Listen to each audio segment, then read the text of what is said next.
E como eu faço para obter o nosso valor crítico? Se olhar na equação do teste F espectral, ela tem como parâmetro livre o L, né? Então todo o valor crítico nosso vai ser obtido em função do L. E além disso, como já vimos em aulas anteriores, cada valor crítico está associado ao nível de significância do teste, que indica se eu realizar várias vezes esse meu experimento, qual é a quantidade de vezes, considerando a hipótese nula como verdadeira, eu vou errar. Beleza?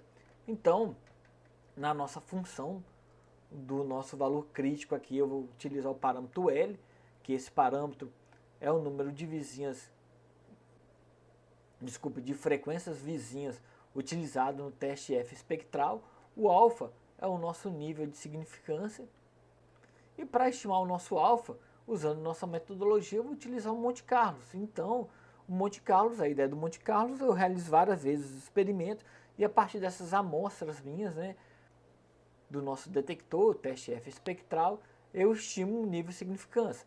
Então, a quantidade de experimentos meu aí, que eu estou chamando como N runs aí. E como eu vou fazer para obter o nosso valor crítico pela nossa simulação de Monte Carlo? Vou realizar o nosso experimento, né, N runs de vezes. Então essa parte aqui indica a quantidade de experimentos que eu vou realizar para obter o nosso valor crítico, lembrando que é na condição da hipótese nula. Então, em cada um desses experimentos, vou gerar o nosso sinal observado, né, na condição somente de ruído. Para isso eu estou utilizando a função RandN e o número de amostras que o meu sinal tem. É claro que eu estou supondo aqui, né, que na condição da hipótese nula, o nosso ruído tem uma distribuição gaussiana, que como já vimos, né, é uma, digamos, é uma boa consideração, né? Se eu fosse para chutar a distribuição, eu poderia ter um bom chute, né, falando que é uma distribuição gaussiana que o nosso ruído tem. Então eu gero a minha amostra com um tamanho igual a n e depois disso eu vou aplicar nosso detector para o parâmetro igual a L, que foi escolhido a priori, né, esse L aqui, e para um determinado bin também escolhido. Então tem meus parâmetros n e o bin aqui, né? Esses parâmetros aqui, para o nosso caso da simulação, pode ficar livre para vocês colocarem, né? Mas cuidado para não colocar um n muito grande, porque como vai ser aplicado a FFT, né? Valores muito grandes acabam tornando o algoritmo mais lento. Eu já fiz testes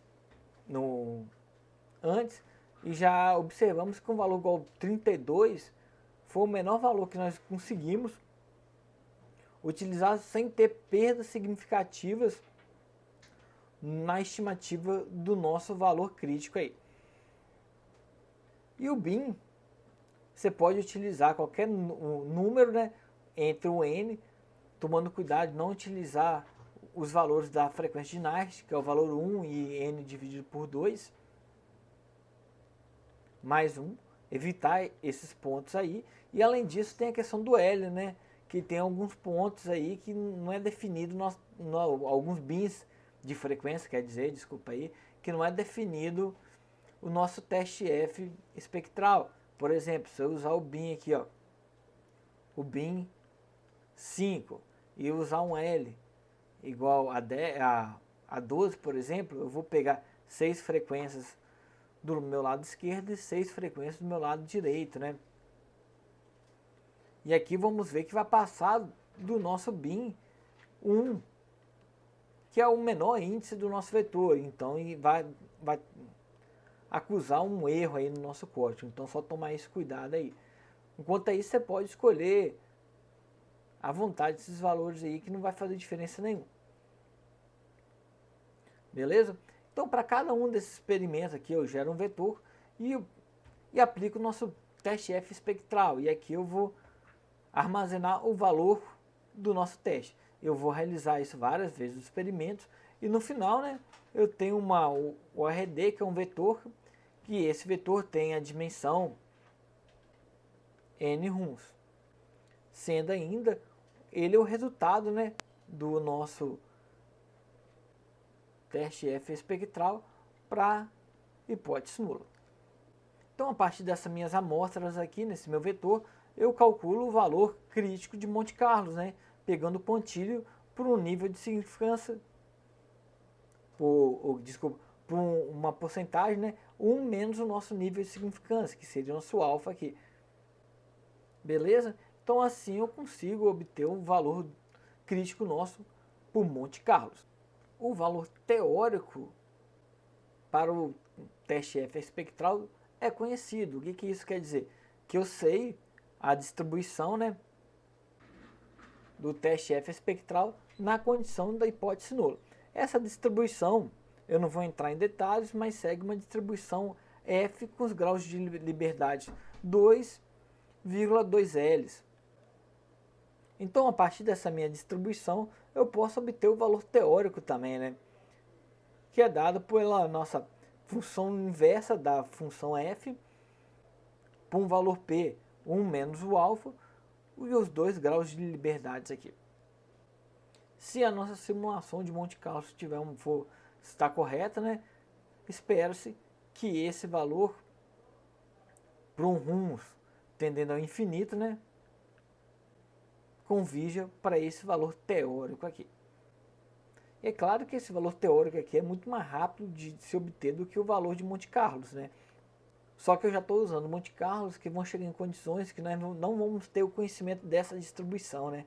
Então, a única forma de obter, até então, os valores críticos vai ser pelo nosso Monte Carlo. Para comparar os valores críticos aqui, nesse código, eu gerei os valores críticos em função do nosso L, né? Chamei aqui nesse VL aqui, eu vou variar o nosso L de 2 a 20, ou seja, para esses valores 2, 4, 6, 8, até o valor 20, e eu plotei por meio desse comando aqui, ó. Então tá aqui um exemplo aqui, eu plotei o valor teórico, a própria legenda já fala, e aqui o valor crítico do teste F para o valor de Monte Carlo. Para 1000 interações. Observa que para 1000 interações tem uma oscilação, o valor vai oscilando, o valor de Monte Carlo oscila em torno do nosso valor teórico.